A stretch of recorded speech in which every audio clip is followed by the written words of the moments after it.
आपल्या आयुष्यात काही गोष्टी सुरळीत होण्याआधी पूर्णपणे विस्कटतात. माणूस पूर्णपणे तुटतो, हरतो, एकटा पडतो. सगळं काही हातातून निसटून चाललंय असं वाटतं. पण हीच तर खरी वेळ असते, एक नवीन पर्वत सुरू होण्याची, नव्याने पुन्हा उभं राहण्याची. माझ्याच आयुष्यात असं का होतं?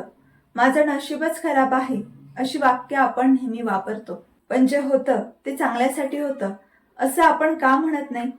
सगळ्यांनाच आयुष्य नवीन संधी देत नाही. आपण कितीही का विचारलं तरी आयुष्याचं उत्तर कारण म्हणून वेळेवर समोर येतं.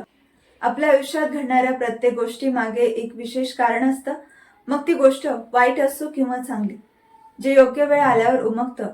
विस्कटलेल्या सावरायला खूप हिंमत लागते. त्यासाठी डोळ्यात अश्रू असूनही चेहऱ्यावर हसू ठेवावं लागतं. मन गोंधळलेलं असतानाही पावलं पुढे टाकावी लागतात. हे प्रत्येकाला जमतं असं नाही. ज्याला जमलं त्याचा पुनर्जन्म झाला असं मी म्हणेन. कारण अशा वेळी उभं राहणं म्हणजे नुसतं अस्तित्व नाही, तर ते अस्तित्वाचं नवं परिभाषण असतं.